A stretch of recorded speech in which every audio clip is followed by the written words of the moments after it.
नमस्कार मेरे मित्रों, जय मां शारदे। आज मैं आपको बताऊंगी कि जो छठ पर्व आ रहा है, महापर्व, तो उस दिन ये बिहार और यूपी में बहुत ही प्रचलित पर्व है। ये महापर्व है। तो इस दिन जो भी स्त्री कुछ उपाय करती है, सरल उपाय बता रही हूँ, तो उसके जीवन में सुख शांति समृद्धि हमेशा बनी रहेगी। और अगर ये आसान कुछ उपाय करेंगे तो आपको इसका सुख फल प्राप्त होगा और दूर होगा आपका सूर्य दोष। जो भी आपकी कुंडली में सूर्य दोष होगा वो दूर हो जाएगा। तो कहा जाता है कि जो छठ का पर्व होता है बहुत ही धूमधाम से मनाया जाता है। ये 4 दिन तक चलता है। पहले दिन इसका नहाय खाए होता है जो 17 नवंबर से स्टार्ट हो जाएगा और 20 नवंबर को इसका पारण होगा। तो पहले दिन नहाय खाए होता है जिस दिन सात्विक भोजन किया जाता है। दूसरे दिन खरना होता है। उस दिन केवल मीठा चावल ही एक समय अर्घ देने के बाद मीठा चावल ही खाया जाता है। और उस दिन से जो व्रत शुरू होता है तो वो 36 घंटे तक का ये निर्जला उपवास स्त्रियां करती हैं। जो के अनुसार कि ये व्रत संतान की लंबी उम्र के लिए रहा जाता है और उनके भविष्य की अच्छी कामना के लिए रहा जाता है। इससे जुड़ी पौराणिक कथा है कि भगवान विष्णु और श्री कृष्ण ने अभिमन्यु की पत्नी उत्तरा को छठ पूजा करने की सलाह दी थी। तभी से महिलाएं ये व्रत करती हैं। छठ पूजा का जो त्योहार होता है वो 4 दिनों तक लगातार चलता है और 36 घंटे का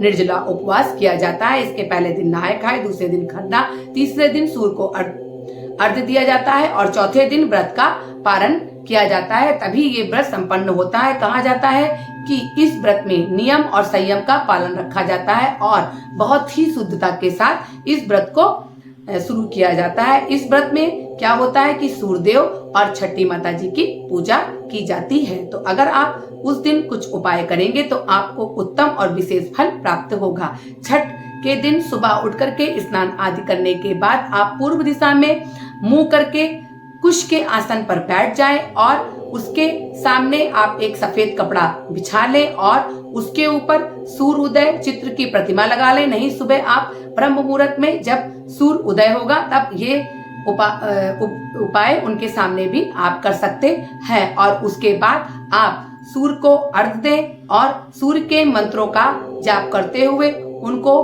गुड़ का भोग अवश्य लगाएं और पूजा में लाल फूल का जरूर प्रयोग करें। कहते हैं कि ऐसा करने से सूर्य भगवान प्रसन्न होते हैं और जो भी आपके बच्चे की कुंडली में, संतान की कुंडली में या आपकी कुंडली में जो भी सूर्य दोष होता है वो समाप्त हो जाता है। उसी दिन आपको एक दूसरा उपाय और करना है। सुबह स्नान ध्यान करके फिर आप सूर्य को अर्घ्य दे दें। उनके ऊपर कच्चे चावल जो चावल होंगे आप अक्षत जो चढ़ाएंगे तो वो खंडित नहीं होने चाहिए, पूर्ण चावल होने चाहिए।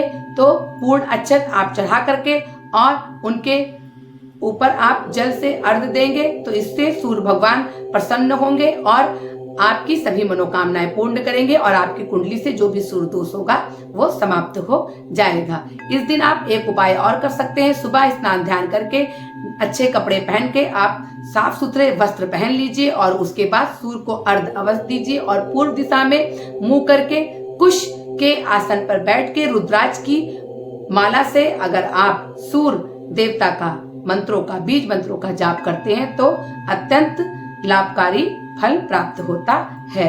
चौथा उपाय आपको क्या करना है, छठ पर्व में आप तांबे का सिक्का ले लीजिए और उसको चकोल को कपड़े में बांध करके बहते हुए जल में अगर आप प्रभावित करते हैं तो कहा जाता है आपको तांबे के कुछ सिक्के लेने हैं और उसको बहते हुए जल में जब आप प्रभावित करेंगे तो आपकी कुंडली में जो भी सूर्य दोष स्थित है वो स्वतः धीरे धीरे समाप्त हो जाएगा। इसी के साथ आपको जब आप कपड़े में तांबे का सिक्का बांधेंगे तो उसमें आपको गेहूं और गुड़ भी बांधना है, यानी 1 मुट्ठी गेहूं और थोड़ा सा गुड़ भी अगर उसमें बांध देंगे तो आपकी जो भी मनोकामनाएं हैं वो भी पूर्ण हो जाएगी। तो ये उपाय अवश्य करिएगा। इसके साथ मैं बताना चाहूंगी कि जो लोग मेरे वीडियो को पहली बार देख रहे हैं वो लाइक शेयर सब्सक्राइब कर दें और जो बेल आइकॉन को दबाना ना भूलें ताकि मेरे आने वाले वीडियो के बारे में उन्हें अधिक से अधिक जानकारी प्राप्त हो सके।